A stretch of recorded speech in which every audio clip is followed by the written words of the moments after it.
Lalu dalam bukunya Tasawuf Modern Buya Hamka diajarkan begini, ulama sejati itu adalah mereka yang pada malam hari berzikir, menangis, memohon ampunan pada Allah, mendekatkan dirinya sepenuhnya pada Allah. Namun pada siang hari dia bekerja keras. Dan kalau dalam kondisi perang, mereka pergi ke medan perang sebagai prajurit. Dari situ saya belajar bahwa soal harta, yang penting jangan pernah simpan harta itu di dalam hati. Di mobil itu, lampu merah, saya dengar ceramah. Nah, ini juga jadi cara pandang saya menghadapi dunia. Apa kata ustadznya itu? Ustadznya saya nggak yakin itu nggak terkenal lah, cuma ada di radio gitu. Dia cerita begini, takdir itu kalau sudah tiba pada manusia, yang pandai akan menjadi bodoh, yang kuat akan menjadi lemah, dan pada saat itulah hanya mau menerima takdir sebagai sikap terbaik seorang manusia.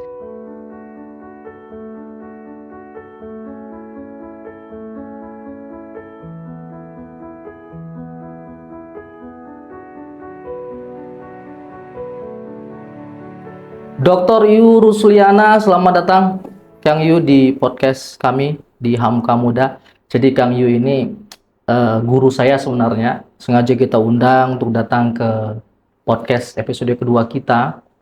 Karena dengan pengalaman beliau, kita ingin mendengarkan seperti apa pengalaman Kang Yu dalam mengarungi kehidupan di dunia ini. Beliau juga seorang dosen, masih ngajar di UIN, Kang ya? Masih. Sekarang aktivitas di UIN. Selamat datang Kang Yu, selamat datang, terima kasih. Dari Bandung Kang, atau ada aktivitas di Jakarta? Dari Bandung naik Wush. Naik Wush ya? Program Pak Jokowi kemarin ya? Oke. Tapi aku nggak promosi. Iya, oke Kang Yu.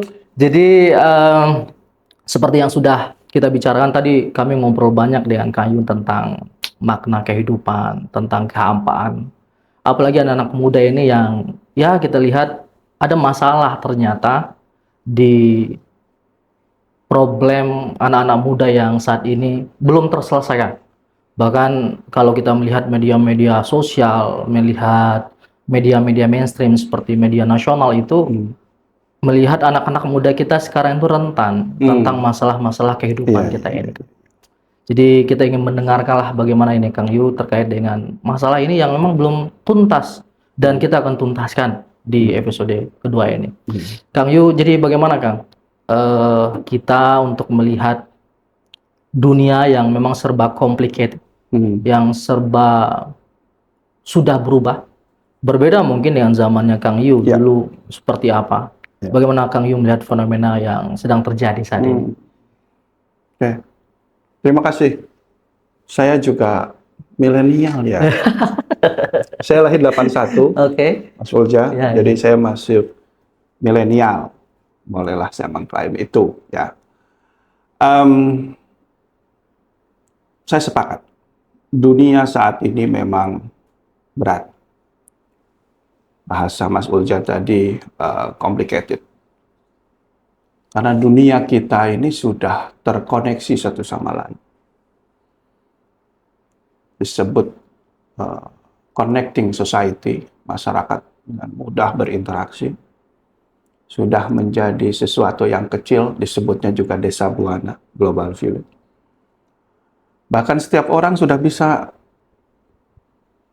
menggenggam dunia ini dalam tangan mereka, karena dunia ini sudah dilipat begitu, Prof.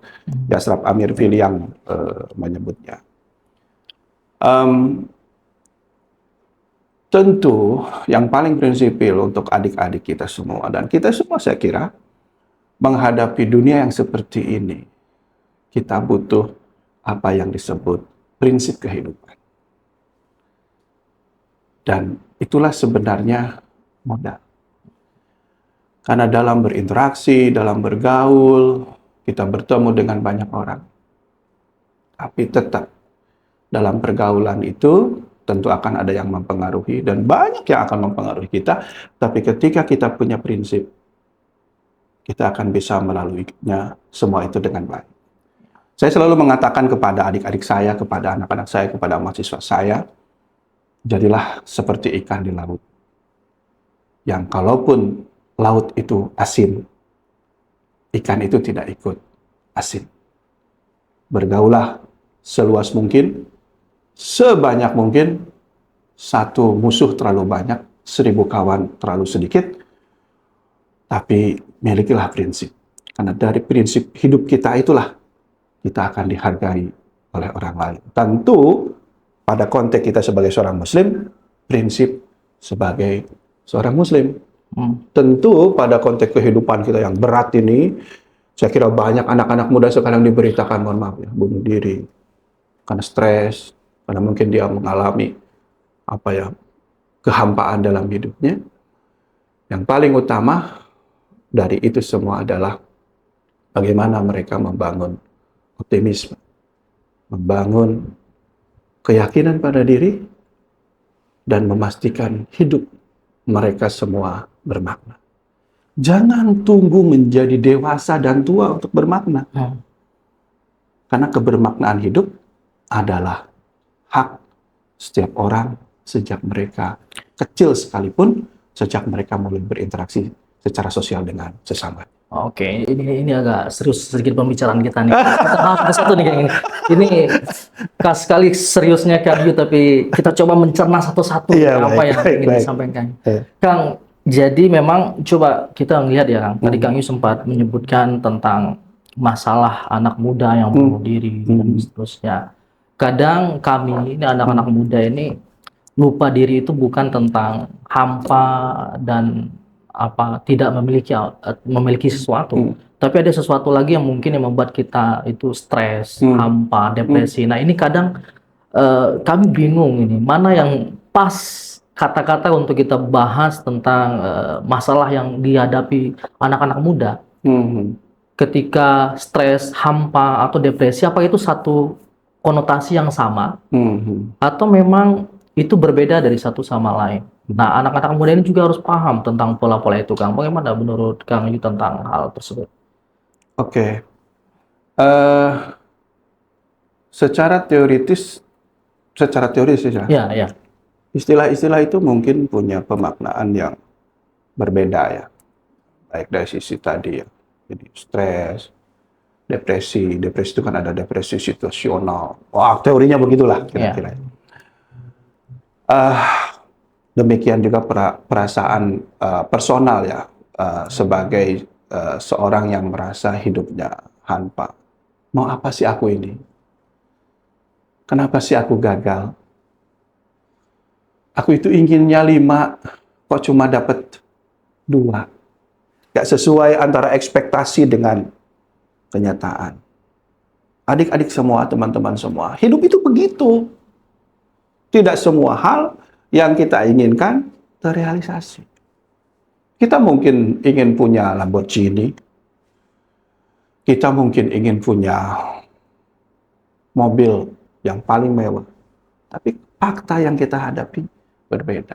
Nah, situasi-situasi itu dianggap sebagai penyebab kenapa kita juga mengalami tadi itu kehampaan. Atau kita baru putus cinta, ya kan? Iya. Anak muda mungkin ya biasalah ya, cinta-cinta monyet, terus mengalami situasi itu. Dia tertekan secara psikologi, merasa sedih, merasa ngapain sih gua hidup gitu, nggak jelas gitu. Banyak perasaan-perasaan. Sampai bunuh diri loh Kang. Sampai bunuh diri. Mohon maaf Mas Ulza, mohon maaf Mas Ulza. Saya tidak mau cerita orang lain. Saya mau cerita diri saya. Jadi pengalaman tadi merasa tertekan, depresi, stres, itu dialami setiap orang. Saya juga pernah mengalami satu periode di mana saya merasa hampa. Untuk apa hidup saya? Saat ketika 2015 lalu, putra pertama kami meninggal. Itu kalau dibilangin sedih ya jangan bilang sedih ya. Sangat sedih, sangat kehilangan, sangat tertekan. Sangat ngapain sih? Untuk apa aku hidup gitu? Muncul perasaan-perasaan. Tapi yang paling penting dari itu semua teman-teman sekalian adalah kita memiliki kesadaran bahwa hidup kita harus bermakna. Bermakna untuk diri kita, bermakna untuk keluarga kita, bermakna untuk semua orang. Kita bisa bermakna karena kita bisa bermanfaat. Khairun nas anfa'uhum linnas. Sebaik-baiknya manusia adalah yang bermanfaat bagi manusia. Kebermaknaan kita itu akan mengisi ruang-ruang kita. Keseharian kita dalam kehidupan. Ya. Anda bisa merasakan teman-teman sekalian. Apalagi periode kemarin kita mengalami periode zaman COVID. Ya. Kita nggak boleh kemana-mana. Kita berada diam dulu. Bagi beberapa orang yang tidak mampu melewati fase itu, mereka akan mengalami tingkat stresnya tinggi, tingkat depresi. Atau bahasa lain, Mas Ulza bilang kehampaan. Tapi, bagi mereka yang bisa mengisi waktu itu dengan baik, mungkin bisa menghasilkan buku terbaik, bisa menghasilkan karya sastra terbaik, bisa menghasilkan masakan-masakan terenak, dan seterusnya. Jadi sebenarnya soal stres, soal depresi, soal kehampaan hidup, kata kuncinya adalah dari bagaimana kita bisa mengelola itu. Karena itu sesuatu yang tidak bisa kita tinggalkan. Sesuatu yang akan ada bahkan setiap saat.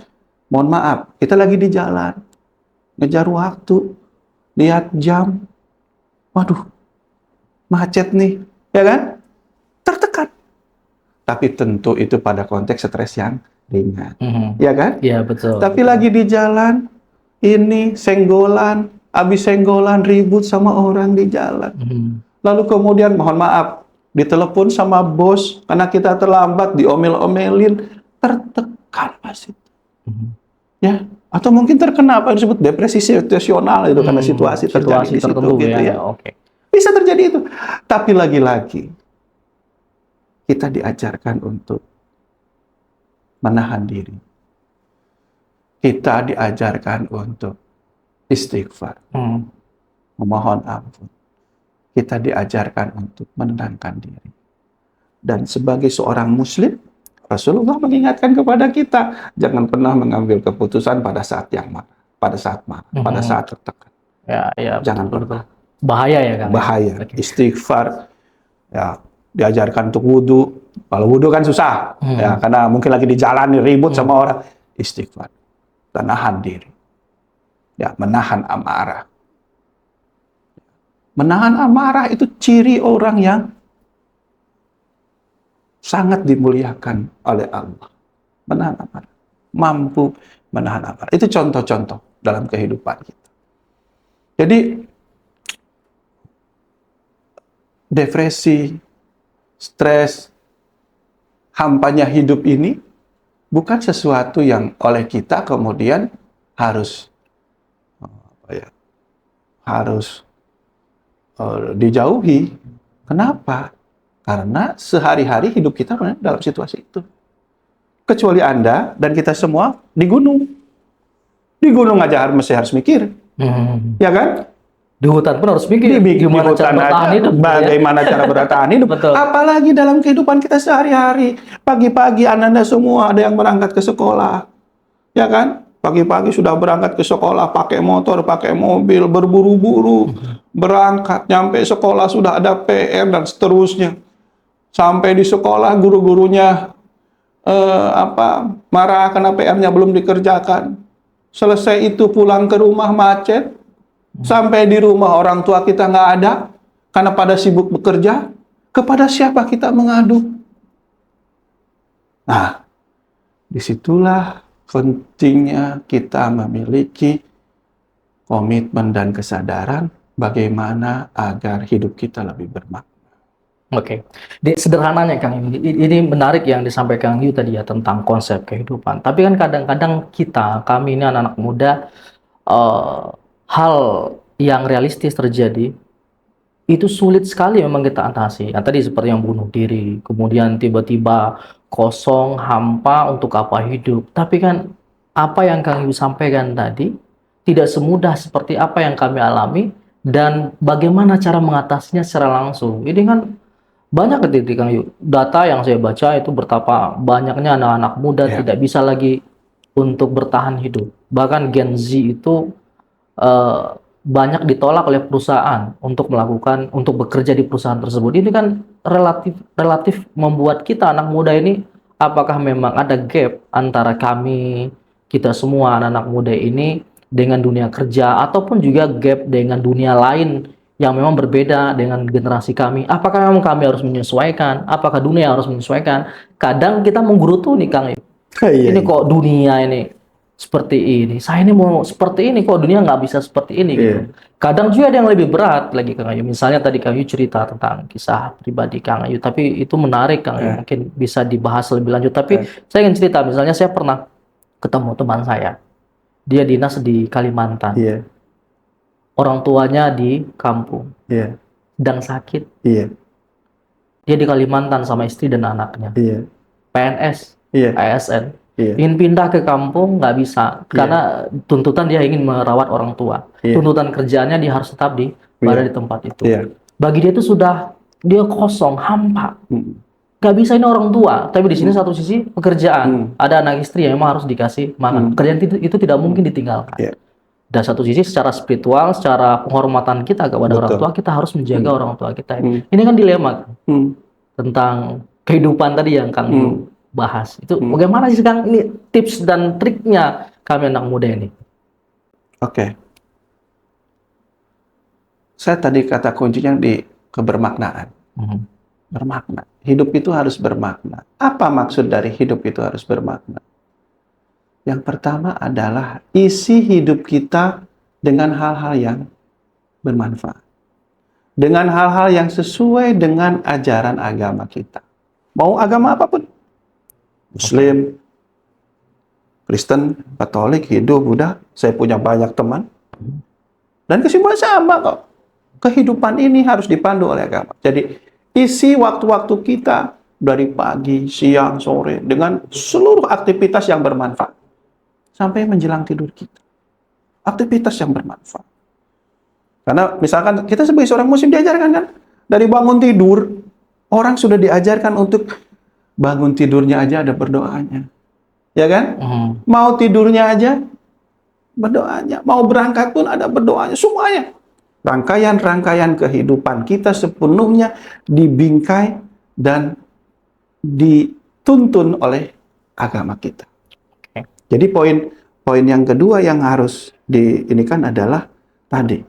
Yang pertama, kita bangun kehidupan yang bermakna. Isi itu semua. Yang kedua, bingkai semuanya dengan nilai-nilai spiritualitas.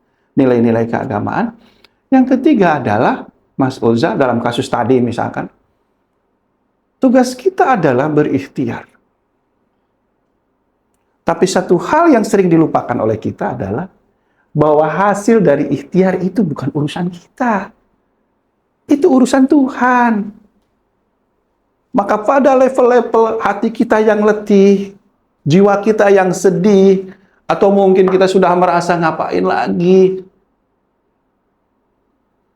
berceritalah pada Tuhan dalam bahasa kita. Jadi teman-teman milenial, nggak usah berpikir berdoa sama Allah Subhanahu wa Ta'ala menggunakan bahasa Arab. Iya, Nggak usah. Curhat saja gitu loh. Saya aja istri saya sering bingung. Pak, ngapain? Ya Allah, ampunilah dosaku. Selalu saya secara tidak langsung, ya Allah, mudahkanlah urusanku. Ya Allah, karuniakan rezeki pada kami yang banyak, halal dan berkah. Itu ungkapan-ungkapan yang sederhana yang saya kira kita bangun itu dengan semangat itu sambil kemudian mengatakan, ya Allah, aku menerima apapun yang kau berikan dan berikanlah kami kekuatan sehingga kami bisa melewati ini. Kuatkanlah kami. Sehingga untuk kasus teman Mas Ulja tadi yang harusnya Jaga orang tua, iya betul gitu ya, karena orang tua itu tuntutan adalah pekerjaan. ridallah fi ridal walidain wa syuhtullah fi syuhtul walidain. Orang tua itu adalah sumber kebahagiaan, jimat, pusaka, dan saya meyakini itu. Jadi kalau di dunia ini ada yang bertanya, Pak Yu, siapa yang paling ditakuti dan ingin selalu diikuti? Ya orang tua. Kalau orang tua sudah bilang, saya nggak bisa apa-apa. Nah, kenapa? Karena saya sadar ketika orang tua itu mengatakan sesuatu, itulah sumber kebahagiaan kita. Itulah jimat kita. Itulah pusaka kita. Itulah power kita. Itulah kekuatan kita. Karena disitulah mengalir doa-doa itu. Kita paham itu. Tapi di sisi lain kan kita sedang melakukan tugas ini. Sulit untuk bergerak. Maka disitulah ikhtiarkan terus. Bagaimana kita bisa pindah. Berarti harus pindah ini Kang ya? Karena prioritas orang tua tadi. Ya, Kehidupan. Oke. tapi Mhm. berdoalah. Berdoalah agar pimpinannya terbuka hatinya. Oke. Ya muqallibal qulub. Kan gitu. Yang penting ikhtiar dulu. Ikhtiar dulu gitu loh. Oke. Orang itu kadang-kadang begini ya. Mohon maaf nih Mas Ulja. Belum apa-apa sudah merasa nggak bisa. Satu. Itu anak muda betul? Anak muda betul. Nggak begitu. Coba dulu. Iya, iya. Peluang sekecil jarum pun dicoba dulu gitu loh. Betul. Ya. Yang kedua, gagal. Mohon maaf nih, teman-teman muda. Emang lu aja yang gagal? Gua aja gagal. Iya, Sering iya. gagal. Ya kan? Mas Ulja saya kira pernah Betul, gagal. betul, betul. Sering gagal. Terus, bangkit lagi dong. Ya. Nah, ini penting. Makanya, tadi itu dari awal saya bilang ke Mas Ulza, kita hidup harus punya prinsip. Berkawan dengan siapapun boleh. Dengan siapapun. Karena berkawan itu nggak bisa dipilih-pilih, Mas Ulja. Mohon maaf ya. Iya. Ada yang kalabang, Iya. kalabang. Apa itu kalau Apa? Kalajengking, apa kalau kalajengking. Oke. Ada ular, Oke. ada buaya. Ya kan? Kita hidup begitu kok. Ada kawan yang tulus, Tuh. ada kawan yang senyumnya manis di depan kita, di belakang ngomongin, bahkan nusuk. Ada kawan yang sedih kalau kita bahagia, dan dia akan bahagia ketika Dia kita sedih. Kita ketemu makhluk-makhluk Betul, seperti itu. betul. Apakah kita bisa memilih? Nggak bisa. Nggak bisa diatur. Nggak bisa diatur, Betul. nggak bisa dipilih. Tapi yang paling penting ada di diri kita. Daya tahan kita, prinsip hidup kita. Saya selalu katakan ke teman-teman mahasiswa ataupun teman-teman pemuda, adik-adik saya. Kita tidak bisa memilih kawan siapapun. Mereka akan datang dan pergi. Tapi mereka yang sungguh-sungguh bersama kita, yang tulus bersama kita, akan selalu membersamai kita di saat kita jatuh ataupun sedang jaya. Begitu. Tapi mereka yang hanya memanfaatkan kita adalah orang-orang yang tidak pantas kita perhatikan. Kita harus memperhatikan orang-orang yang selalu bersama kita di saat berat, di saat susah, di saat sempit, di saat lapang, dan itulah orang-orang yang sejati pertama. Orang-orang yang selalu mengingatkan kita ketika kita terjatuh, mengangkat kita, menarik, atau bahkan mengingatkan kalau kita salah. Begitu kan? Nah, ini penting. Oke. Selalulah minta pada Allah agar kita dipertemukan dengan orang-orang yang baik.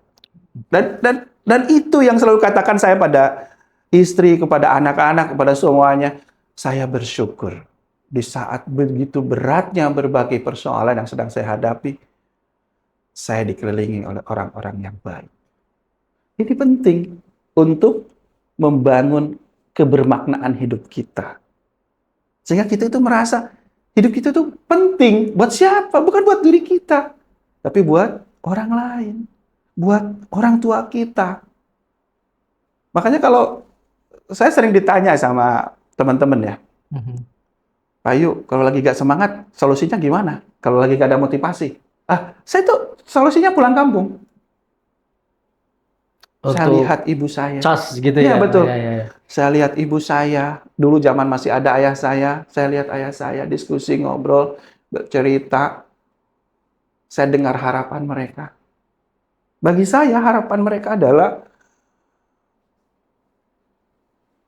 kekuatan yang harus saya perjuangkan. Jadi dalam hidup ini, yang paling berat dalam hidup saya itu kalau ada keinginan orang tua dan saya belum mampu memenuhinya. Itu apa semangat, misalnya motivasi kita untuk mencapai. Betul. Kita Ini ya. ini gitu. Dulu almarhum sering nanya saya, bapak saya, kapan sidang terbuka? Wah, menyemangati. Lalu ayah saya sering katakan, hayang bapak mah boga anak jadi profesor. Kalau pakai itu bahasa Sunda ya, pakai bahasa Indonesia, aku ingin punya anak menjadi seorang profesor. Itu kata-kata yang sederhana, tapi itu tuh memotivasi langkah upaya kita. Karena apa sih makna dari hidup ini?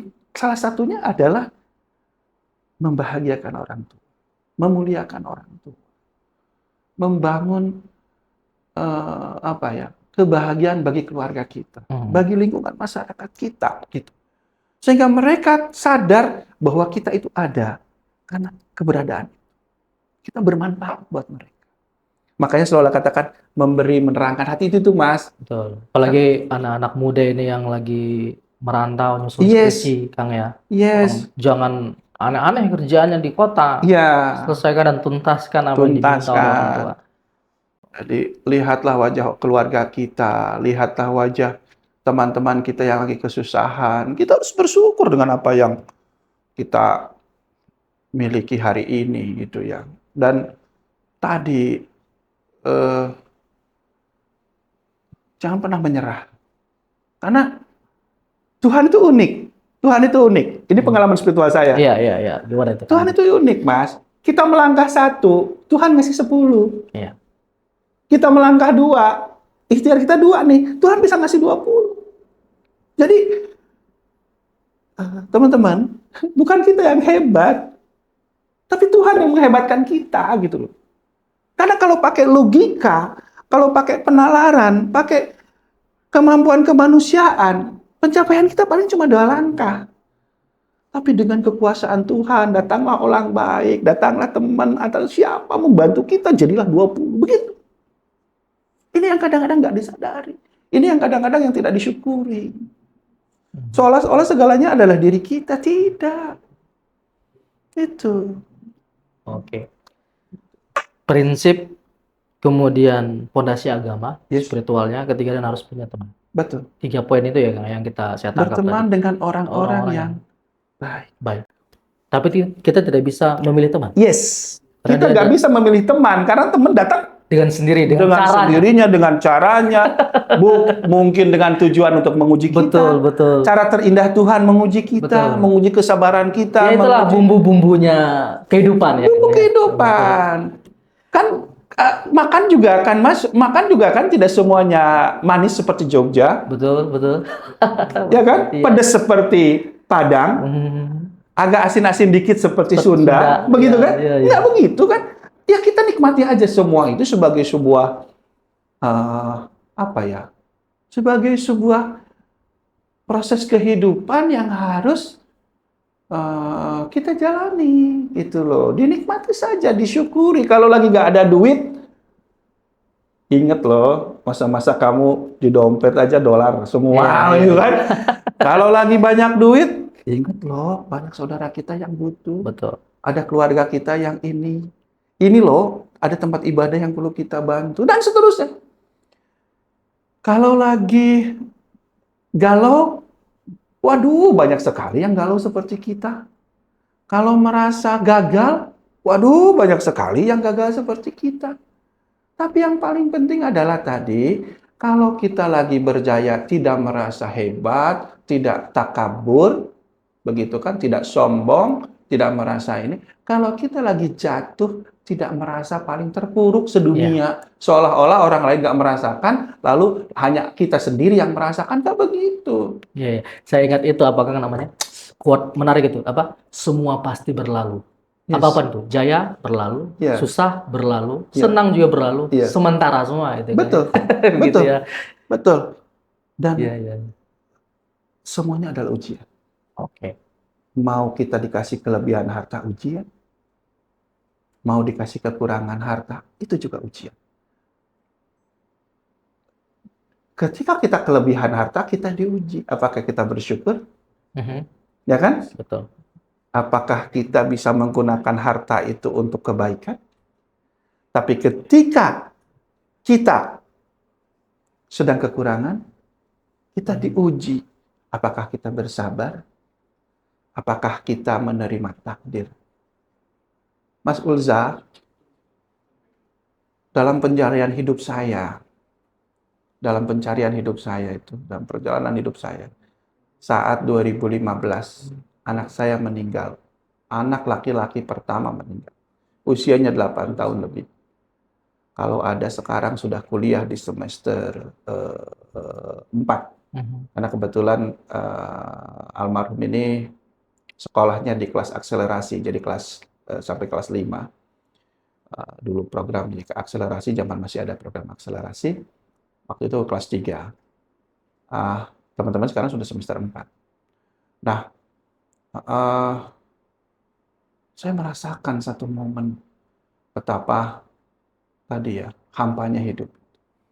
Betapa sedihnya hidup saya. Betapa tidak berdayanya hidup saya. Tapi satu hal yang unik yang diberikan oleh Tuhan pada saya adalah, saya ingat itu, saya masih pakai mobil lama saya tuh. Di mobil itu, lampu merah, saya dengar ceramah. Ini juga jadi cara pandang saya menghadapi dunia. Apa kata ustadznya itu? Ustadznya saya nggak yakin, itu nggak terkenal lah. Cuma ada di radio gitu. Dia cerita begini. Takdir itu, kalau sudah tiba pada manusia, yang pandai akan menjadi bodoh, yang kuat akan menjadi lemah. Dan pada saat itulah hanya mau menerima takdir sebagai sikap terbaik seorang manusia. Begitu. Saya tertegun. Karena waktu itu saya masih belum menerima meninggalnya anak saya. Masih ada perasaan, Tuhan kenapa? Tuhan kenapa? Tuhan kenapa? Kalaupun saya sudah diajarkan oleh orang tua saya, oleh teman-teman saya, jangan pernah muncul kata-kata andaikan dalam hidup. Karena andaikan itu menyebabkan kita tidak bersyukur dan tidak mau menerima takdir. Dan kata andaikan dalam hidup itu membuat setan akan datang membersamai kita sehingga kita kufur, sehingga kita tidak menerima takdir kita. Ya. Muncul perasaan itu lama, perasaan itu. Tapi begitu saya mendengarkan ceramah itu, saya ingat betul statement itu. Takdir itu yang merubah cara pandang Kang Yu. Cara pandang, betul. Dengan situasi kehampaan tadi. Betul. Takdir itu datang, maka orang yang pandai sekalipun akan sangat bodoh. Orang yang kuat sekalipun akan sangat lemah. Satu-satunya cara menerima situasi itu adalah menerima kenyataan. Menerima kenyataan. Itu adalah sebuah sikap spiritual. Sebuah sikap mental yang harus dimiliki. Karena tidak semua hal itu sesuai dengan tujuan kita. Sesuai dengan harapan kita. Untuk sampai ke tahap menerima takdir itu butuh waktu. Yes. Ini anak-anak muda kadang membuat kita, ya itu. Saya juga, Kang ya, merasa ya setiap orang itu pasti pernah merasa hampa seperti yang Imi sampaikan tadi ya. Seperti saya ini meninggal oleh bapak saya itu ketika saya umur 2 tahun.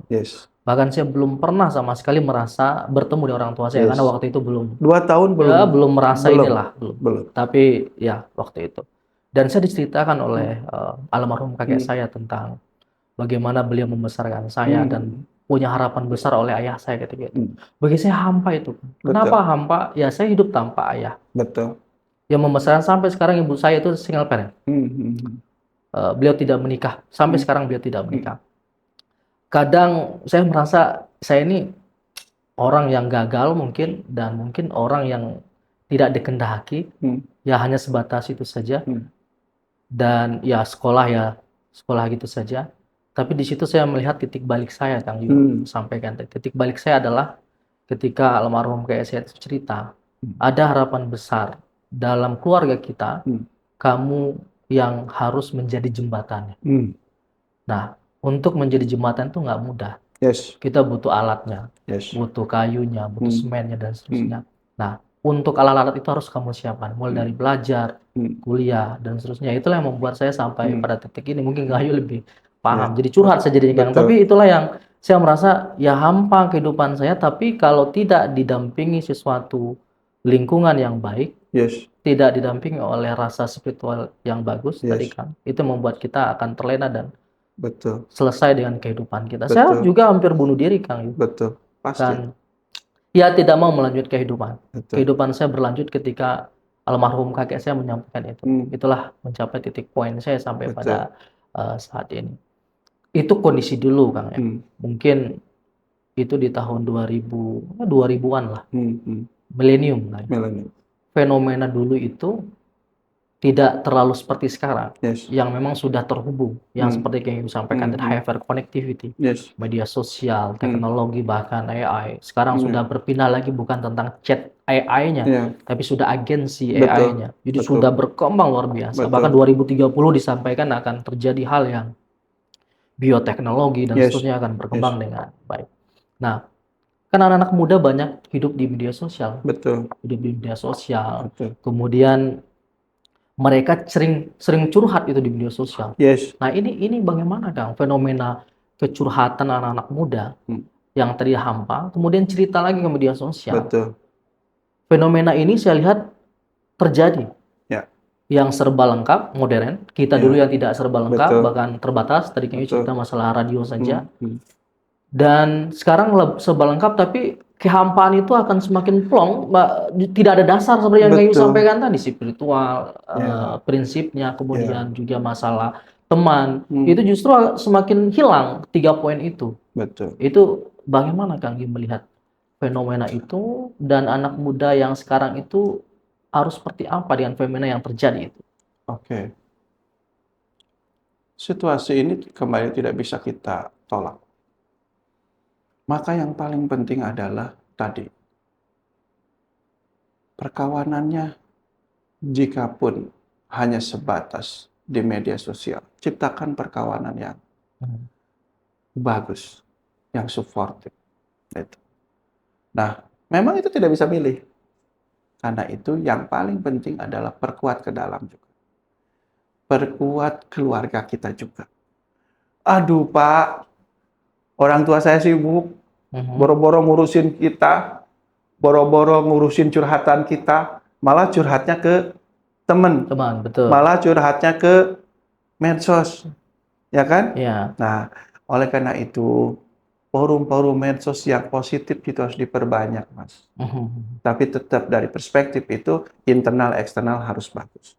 Tapi untuk bisa kuat itu, internalnya harus kuat. Berarti cerita ke media sosial harus dibatasi? Batasi. Tidak semua kita ceritakan di media sosial? Yes, apalagi yang bersifat pribadi. Apalagi jika pribadi, cerita saya mau bunuh diri. Kan banyak kan kemarin Ya. ada yang live bunuh diri loh. Betul. Bahaya. Betul. Tahan. Bertahanlah. Bertahanlah. Teman-teman, saya ingin ingatkan sekali lagi. Yang susah itu bukan hanya Anda. Kita semua juga mengalami kesusahan-kesusahan gitu loh. Ya kan? Iya. Cuma pada level berbeda-beda. Betul. Ya kan? Ini yang harus dipahami. Jadi tadi aku tuh merasa hampa, aku tuh merasa teralinasi. Emang kamu saja. Semua juga mengalami itu. Cuma ada yang bisa melewati, ada yang tidak sanggup. Oleh karena itu, agar bisa melewati, pertama Anda harus bersedia untuk belajar pada hal-hal yang baik. Medsos itu kan dunia digital itu kan seperti sampah, ya kan? Segalanya ada. Iya. Kita secara personal harus mulai memilih dan memilah. Kita jangan andalkan orang lain, ya. Ini Hamka Muda nih, buka channel itu, YouTube yang bagus, dengarkan. Ustadz ataupun tokoh-tokoh agama yang ini, dengarkan. Penting itu, penting. Ya, saya juga dengar radio, misalkan di mobil, ya, mendengarkan musik, membaca Al-Quran, nonton film. Saya supi loh. Iya. Suka film. Iya. Ya. Penting nonton film loh kayaknya. Yes. Ya? Iya. Untuk saya itu nonton Mulan. Ini film yang cukup terkenal ya. Tapi kalau saya perspektifnya filsafat loh Mas, lihatnya. Ya. Itu kan sangat gerakan keperempuanan banget itu. Kan mengisahkan seorang cara pandang di latar belakangnya Tiongkok ya, yang menganggap perempuan itu nggak berguna. Lalu si Mulan itu kan menggantikan ayahnya untuk menjadi prajurit dan berpenampilan sebagai laki-laki. Itu Oke. feminis banget loh, Mas. Betul. Kalau pakai perspektif kita ya, orang filsafat, orang ini, feminis banget. Dan saya nonton 4 versi loh, Mas. 4 versi. Tapi dengan artis yang berbeda dengan versi narasinya sama. Maksud saya adalah, saya selalu ngingetin ya ke adik-adik nih di sekolah, di kampus, di mahasiswa. Kamu ke bioskop pergi nonton gitu loh. Sekarang kan suka ngerjain tugas itu di kafe ya. Iya, iya. Ya saya lihat Kumpul gitu ya. tuh. Dulu kan tugas kelompok kita di rumah kan ya. Dulu kita di emperan masjid, Mas. Oh, di emperan masjid. Di emperan masjid saya tuh. Kalau saya di rumah kan. Di rumah. Di rumah belum di masjid ya. Saya di emperan masjid dulu ngerjain tugas itu. Sekarang di kafe. Nongkrong aja, nggak masalah. Kok banyak kafe-kafe yang harga, mohon maaf ya, Iya, iya. harga mahasiswa. Saya juga di dekat rumah kalau nerima tamu teman-teman IMM, pemuda, udah di sekitar situ aja. Gitu, karena kebetulan di rumah saya nggak boleh merokok. Oh, jadi harus di kafe. Steril. Jadi kalau saya terima nih, saya bilang, ini anak kayaknya ngerokok deh di luar. Oke. Gitu ya. Saya terima di kafe, lalu ketemu. Assalamualaikum Pak, saya mahasiswa Bapak. Oh, ngapain nih? Ngerjain tugas. Lakukan saja. Kenapa? Itu cara kita bergaul, cara kita menikmati hidup gitu loh. Saya juga ngalamin, zaman saya nggak mungkin begitu.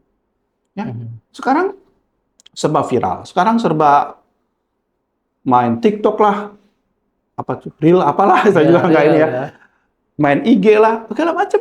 Jalani saja, nikmati proses-proses itu. Tapi arahkan energinya kepada hal yang positif, kepada hal yang nggak baik.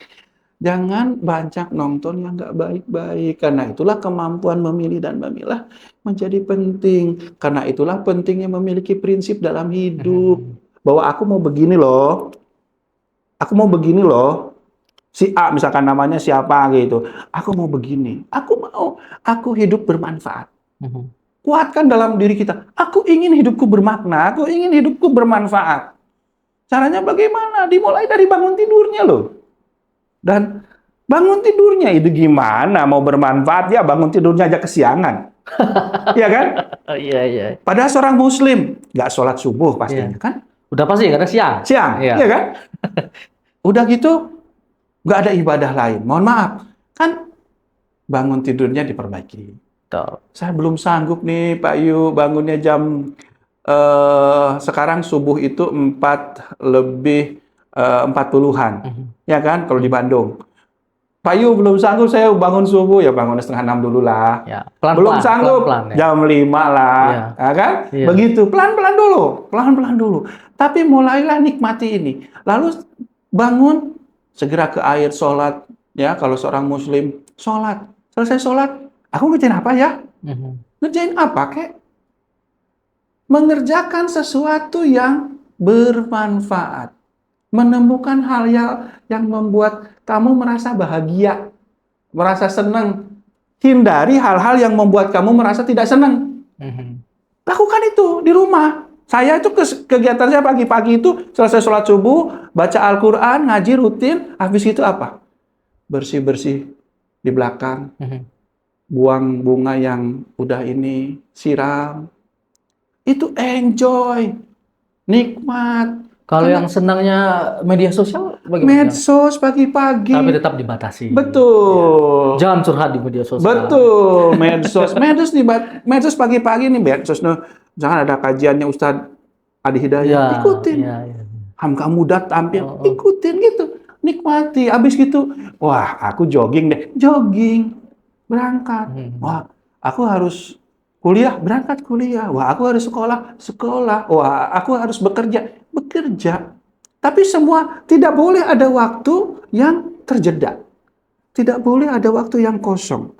Tidak boleh ada waktu di mana kemudian kita merasa, ngapain ya? Nah, di situ pentingnya. Makanya, saya selalu ngajarin ke anak-anak muda, Anda hidup harus seimbang. Oke. Ya. Waktunya main, lu main loh. Jangan waktunya ke perpustakaan. Kerja ya kerja. Kerja ya kerja. Nongkrong ya nongkrong. Jangan dinyambi. Iya. nongkrong sambil kerja. Ya kalau ada nongkrong sambil kerja bagus lah, Mas. Bagus lah. Iya kan? Ini work life balance. Iya betul kan? Iya kan? Iya. Perlu itu, perlu. Dan Anda tidak merasa bersalah, dia belum merasa bersalah gitu. Saya bilang, ya, anak saya yang perempuan sekarang kelas 3 SMP, ya, lapor ke ibunya mau nonton ke bioskop, persilakan aja. Cuma kita udah kasih tahu kan, tontonannya ini, Iya. ya kan? Jangan yang ini kan begitu. Karena kalau anak muda itu kan punya rasa ingin tahu, anak-anak remaja itu punya rasa ingin tahu. Semakin dibatasi dengan itu, semakin ini dia. Dia semakin penasaran, lalu coba-coba gitu. Betul. Tapi kalau kita sudah ngasih platform nih, kamu boleh begini, kamu tapi nggak boleh begini. Sudah kita batasi pelan-pelan, tapi tetap kebebasannya kita berikan. Ini penting. Jadi anak-anak remaja, anak-anak teman-teman sekarang jangan sedikit-sedikit, aduh, aku mau bunuh diri, janganlah, please. Dunia ini indah. Apalagi yang baru putus cinta. Iya. Ya. Aduh. Teman-teman, dunia ini indah. Iya. Dunia ini membahagiakan gitu loh. Dunia ini menyenangkan. Hidup di dunia ini penuh kebahagiaan. Walaupun sementara kan. Yes. Ya. Walaupun sementara, tapi nikmati Nikmati. itu, syukuri itu gitu. Sehingga kita ini jangan ya tadi, aduh gimana ya sedikit-sedikit, aduh aku stres nih, aduh aku ini, mohon maaf ya, bahkan di forum-forum medsosnya, karena saya juga lihat itu ya, wah mohon maaf ya, kebun binatang keluarlah kalau ngobrol gitu kan, please lah dikurangi itu, kita batasi itu, medsos sekali-kali, karena Anda juga harus bergaul. Prinsipnya ya, Mas Ulja, seimbang. Medsos boleh, Pak Yu? Boleh. Harus kalau perlu untuk menebar luaskan kebaikan. Apalagi dengan teknologi yang sekarang. Yes. Belajar tadi kecerdasan artifisial, tadi ChatGPT atau apa, belajar karena itu tren. Itu harus diikuti. Kalau enggak, Anda akan tertinggal. Tapi lagi-lagi Anda harus punya prinsip. Anda harus memastikan bahwa apa yang kita lakukan ini adalah untuk sesuatu yang penuh makna. Untuk membangun kebermanfaatan. Sehingga hidup kita itu terasa, aduh gitu, senang gitu. Makanya isi waktunya dengan hal-hal yang positif. Sore selesai kerja, selesai dari kuliah ini, aku mau nongkrong dulu. Ya kan? Mau nonton live musik dulu. Gitu. Hidup itu indah, teman-teman gitu. Jadi dibikinlah berwarna-warni gitu ya. Ya, kalau ada masalah itu bumbu-bumbu kehidupan. Semua juga orang mengalami masalah-masalah. Jangan merasa sendiri, ini saya nih seperti nggak ada kehidupan. Satu-satunya manusia. Jangan merasa begitu, karena setiap orang juga punya pengalaman sendiri-sendiri. Yang kalau saya menceritakan tadi contoh kasus, saya pernah merasa hampa, terpuruk ketika anak saya meninggal. Ya saya tidak menyerah begitu saja. Saya curhatnya lewat tulisan. Ya. Jadilah buku. Karena kesenangannya itu. Betul. Bahagianya itu. Kalau Anda senangnya ke gunung, ya kan? Ya sudah, naik gunung. Anda senangnya nonton film? Kalau saya, Mas Ulja, paling senang sama film-film yang kolosal. Oke. Ya. Yang beda dengan saya film India kan. Karena ada sendi-sendi kehidupan percintaan yang iya. Kalau India susah senang nyanyi. Iya, susah senang nyanyi. Tapi kalau saya senang yang kolosal itu, kenapa? Karena bagi saya seorang pemimpin itu harus kayak jenderal-jenderal dalam peperangan itu. Betul. Dia ada di depan loh, Mas. Iya. Dia ada di depan melawan musuh beratus-ratus dan dia menang. Oke. Ya, mohon maaf nih, kalau film-film lain kan jenderalnya ada di ruangan yang aman, prajurit yang di lapangan suruh ribut gitu. Jenderalnya di belakang. Saya nggak suka. Saya senangnya yang kolosal gitu. Dan saya lihat itu ada strategi, ada dinamika, ada konflik. Saya sering ditanya, Pak Yu kan, hidup itu penuh konflik. Emang nggak? Emang tidak ada konflik? Semua hidup itu pasti ada konfliknya. Konflik itu ya tadi menimbulkan stres, menimbulkan depresi. Iya. Dah, kita aja dengan istri suka ada konfliknya, dengan teman suka ada konfliknya, Tapi kan bagaimana kita menyelesaikannya itu? Bagaimana memanage-nya ya? Memanagenya itu. Makanya Oke. makanya di dalam Al-Qur'an itu diajarkan orang yang hebat, orang yang mulia begitu. Karena dalam Al-Qur'an disebutkan inna akramakum indallahi atqakum, artinya orang yang bertakwa itu orang yang sangat mulia. Salah satu ciri orang yang mulia itu, orang bertakwa itu, orang yang mulia di mata Tuhan dan di mata manusia adalah dia mampu menahan amarah. Dia mampu memaafkan. Padahal dia mampu membalas. Oke. Udah, Anda sanggup membalasnya. Anda sanggup meluluh lantakannya. Tapi Anda memaafkan. Itu jauh lebih terhormat. Dan itulah manusia yang mulia menurut Al-Qur'an. Oke. Gitu. Menarik banget. Dan orang yang mulia itu adalah orang yang mau berbagi.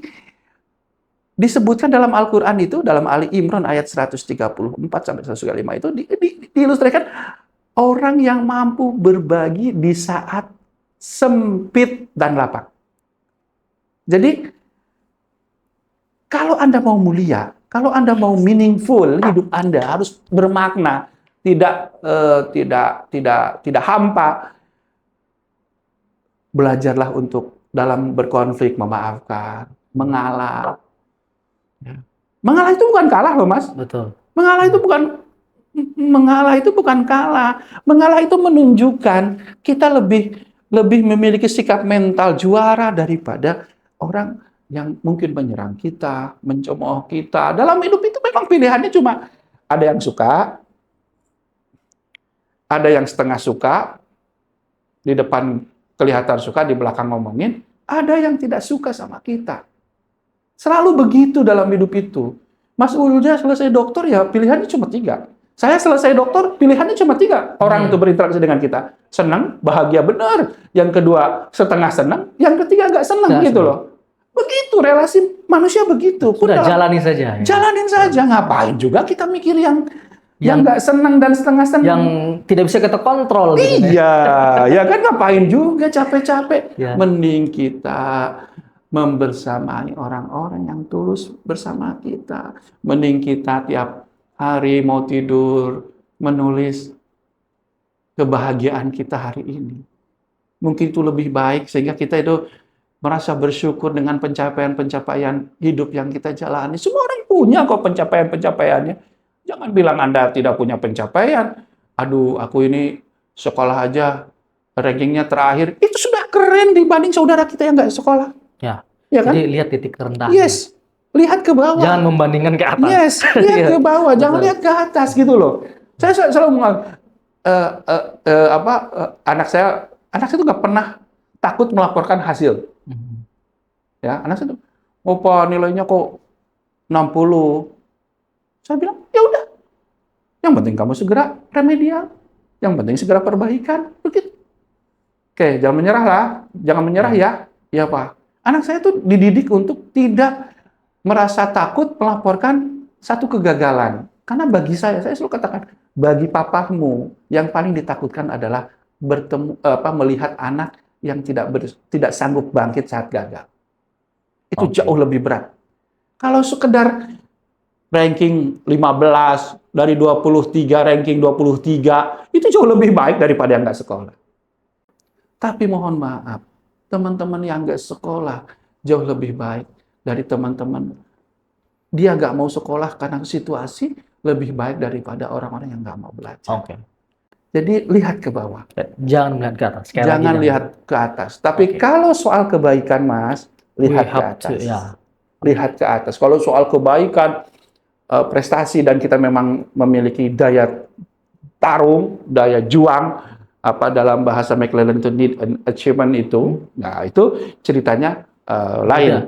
Tapi tadi menerima kenyataan kita, apa yang kita alami, kita rasakan itu bagian dari proses perjalanan hidup dan kita harus syukuri, itu penting. Intinya itu terserah engkau lah ya Allah ya.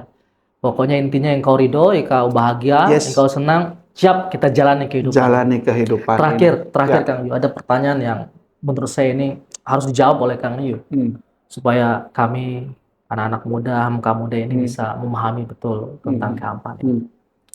Jadi sebenarnya rasa hampa itu musuh kita atau memang pesan yang harus kita dengarkan dalam kehidupan kita ini? Silakan Kak. Terima kasih. Mas, sekali lagi saya bilang tadi, konflik itu bersama kita, Mas. Oke. Yang manis dan pahit, yang jelek dan buruk itu bersama kita. Jadi, keberadaan dia jangan kita abaikan. Oke. Tapi kita lihat itu sebagai cermin. Kita lihat itu sebagai situasi yang kita hadapi. Dan tentu kita harus segera mengisinya dengan kebaikan-kebaikan. Dengan nilai-nilai yang bermanfaat tadi. Dari bangun tidur sampai tidur lagi, kita isi waktu-waktu kita dengan hal-hal yang positif. Kenapa? Karena hidup kita hakikatnya adalah soal perbuatan terbaik. Amal terbaik. Ahsanu amala itu. Dalam Al-Mulk itu. Itu. Jadi kehampaan itu cermin aja, ngingetin kita kok. Karena dalam hidup itu ada jeda, ada momen lelah, ada momen ya sudahlah, gitu. Tapi jangan kemudian setelah itu kita kehilangan orientasi dan tujuan. Itu. Nah, karena itu kehampaan itu adalah alat untuk melihat diri kita. Alat untuk membuat kita mengisi hidup kita dengan penuh kebermaknaan. Sebagaimana Buya Hamka mengajarkan tentang zuhud. Oke. Ini saya mau klarifikasi nih tentang zuhudnya Buya Hamka ya. Gimana itu? Zuhudnya Buya Hamka itu, Mas, bukan nggak boleh kaya raya. Tuh. Ini kadang orang salah menafsirkan. Jadi nganggap orang itu zuhud itu menjauhi dunia, nggak mau kerja keras, sembunyi gitu kan. Enggak. Yang disebut zuhud dalam konsepnya Buya Hamka, dan ini menjadi tasawuf modern, dan mohon maaf, ada 3 buku yang saya selesaikan baca. 3 buku itu, yang pertama tasawuf modernnya Buya Hamka. Saya baca waktu S1 dan itu mengubah cara saya memahami dunia. Yang kedua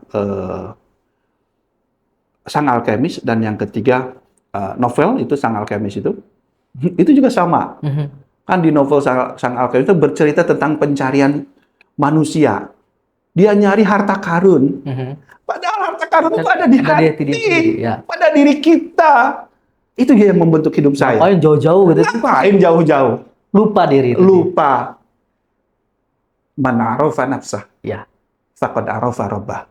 Barang siapa yang mengenal dirinya, pasti akan mengenal Tuhannya. Dan dalam Buya Hamka, itu, dan terakhir buku yang itu Pergolakan Pemikiran Islam Ahmad Wahid.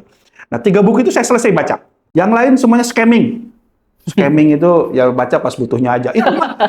Itu mah yang 3 buku itu mah saya baca, saya berhentinya pas makan sama sholat aja. Berhenti sama tidur. Sisanya saya baca terus. Tidak ada. Saya ingat di Buya Hamka di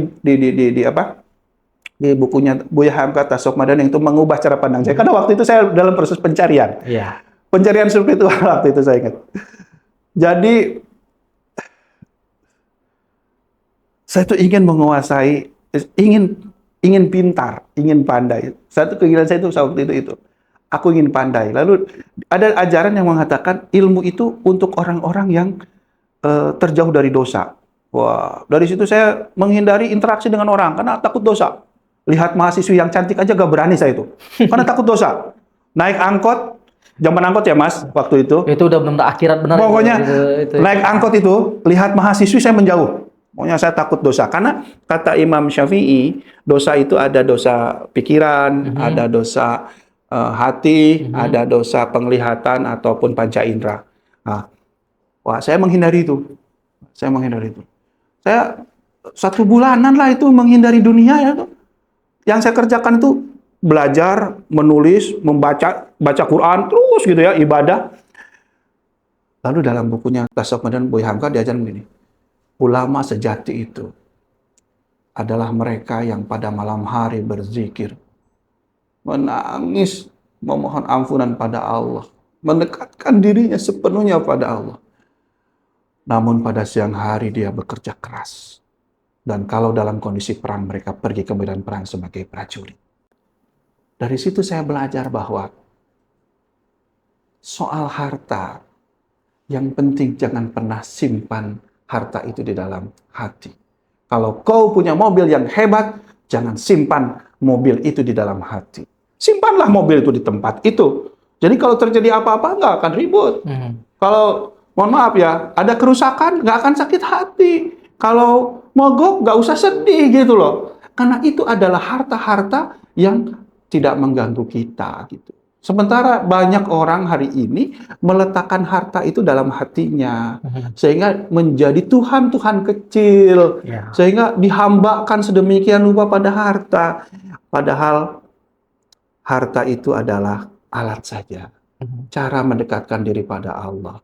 Yang jelas, zuhud itu bukan berarti anti dunia, bukan berarti harus miskin, tapi harus kaya. Dan ada sebuah kisah sufi yang mau saya cerita. Silakan. Boleh ya? Silakan. Boleh, Kang. Terakhir, Kang. Silakan. Terakhir. Penting ini. Ada sebuah kisah sufi yang terkenal. Beliau ini salah satu guru sufi terkemuka. Lalu ada 2 orang murid melakukan perjalanan spiritual dan datang ke tempat beliau.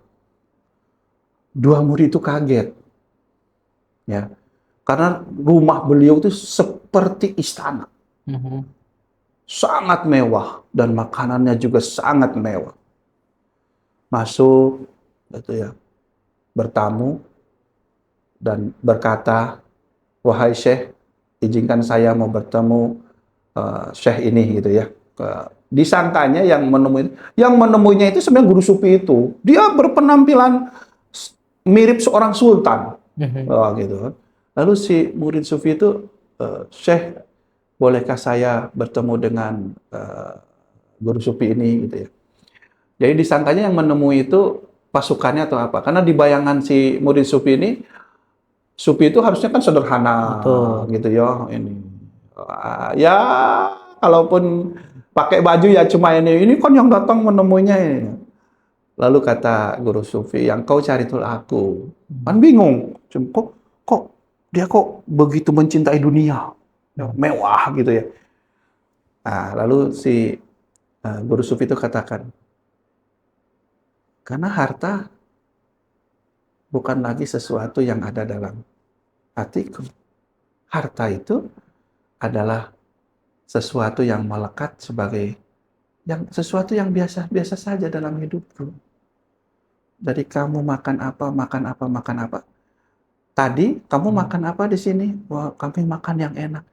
Apa yang kamu pikirkan luar biasanya, katanya. Andaikan aku seperti ini, aku sudah tidak memikirkan lagi itu. Aku sudah tidak memikirkan, andaikan aku, karena bagiku semua adalah ujian saja.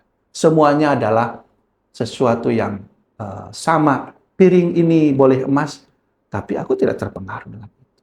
Semua adalah sesuatu yang sesuatu yang akan hilang pada saatnya. Semua akan fana, akan hilang, akan rusak. Tapi yang paling penting adalah rasa syukur kita, rasa cinta kita kepada Allah. Harta jangan pernah disimpan di hati, tapi mengumpulkan harta itu menjadi penting. Karena kata guru sufi, bagaimana aku bisa menjamumu? Kalau untuk makan aku saja, aku tidak sanggup. Betul. Tapi bagiku, hartaku bukan sesuatu yang membuat aku lupa kepada Allah yang Maha Kuasa. Intinya diselesaikan dari diri sendiri dulu, baru ke yang lain. Betul. This is the point ya, Kak. Jangan simpan harta dalam hati. Jadikan harta sebagai benda itu sendiri, dan itu hanya sebagai alat untuk menggapai ridha Allah Subhanahu wa Ta'ala. Karena kunci dalam hidup, sebagaimana diajarkan oleh Buya Hamka lagi juga, kita harus membangun keikhlasan dalam hidup kita. Kuncinya. Terima kasih Kang Yu. Terima kasih banyak dan sudah bertamu di podcast kami di Hamka Muda episode kedua ini. Insyaallah nanti kita akan undang lagi Kang Yu. Terima kasih banyak Kang Yu. Terima kasih. Terima kasih. Terima kasih Mas. Terima kasih. Merangkai asa menjadi terang di gelap gulita. Hamka Muda. Terkadang dalam hidup ini kita memang merasa berada di tengah keramaian, namun hati tetap terasa kosong. ada masa di mana kita bertanya dalam sunyi, mengapa hidup ini terasa selalu hampa? Dan jika saat ini kamu dan kita semua sedang merasakan kehampaan itu, tenang, kamu tidak sendiri. Rasa hampa bukanlah sesuatu yang memalukan ataupun aneh. Itu adalah bagian dari perjalanan hidup yang harus kita alami. Semua orang mengalami itu, terutama kamu, kita semua yang generasi muda ini yang sedang mencari jati diri dan tujuan hidup dalam mengarungi kehidupan ini. Kehampaan bukan akhir dari cerita, melainkan sebuah jeda sebelum babak baru itu dimulai. Coba kita bayangkan saat malam paling gelap menjelang fajar, di detik-detik itulah cahaya terang sebentar lagi akan muncul. Ya, demikianlah pula hidup kita seperti itu. Ketika segalanya terasa gelap dan hampa, ya sebenarnya itulah tanda bahwa jalan menuju terang dan makna hidup itu sudah sedikit akan sampai pada tempatnya. Justru dalam sunyi kehampaan itulah kita diajak untuk merenung, supaya kita tahu untuk menoleh ke dalam diri kita, introspeksi diri.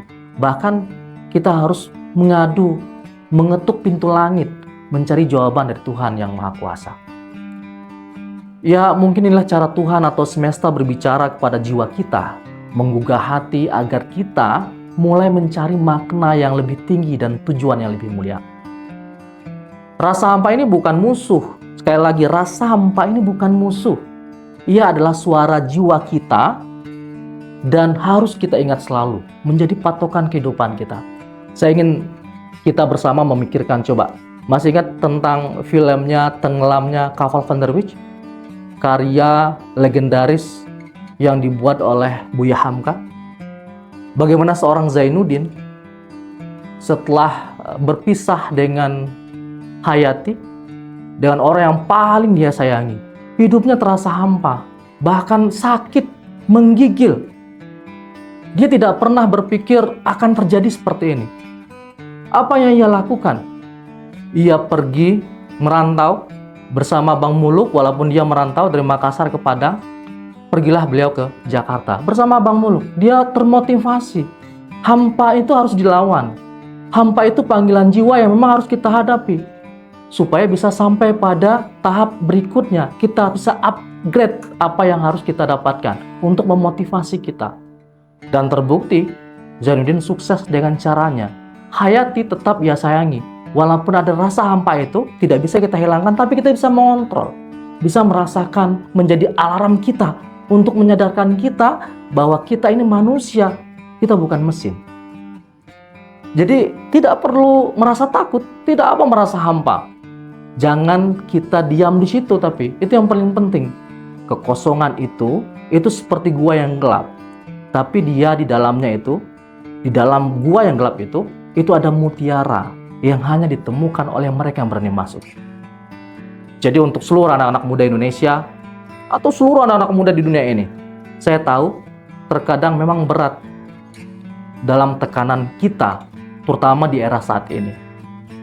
Terkadang ekspektasi yang tinggi dari sekitar, tekanan dari orang tua, tekanan yang dimaksud di sini, ya kita harus A, B, dan C, padahal kita punya cara sendiri untuk bisa berbuat lebih baik lagi.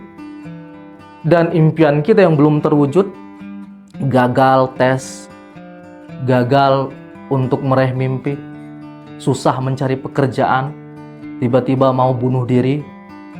It's nothing. Itu yang harus kita pikirkan bersama-sama. Jadi kehidupan kita itu harus dipikirkan dengan cerah, dengan masa depan yang baik. Itu hanya sementara, semua pasti akan berlalu. Kita melihat kehidupan orang lain di media sosial membuat kita merasa kecil dan kehilangan arah. Tapi percayalah, ini bukan jalan buntu. Perasaan kosong itu bukanlah tembok yang menghentikan langkahmu, melainkan pintu yang menunggu untuk dibuka. Di balik pintu itu ada jalan keluar menuju harapan baru. Nihilisme bilang hidup memang tak ada arti.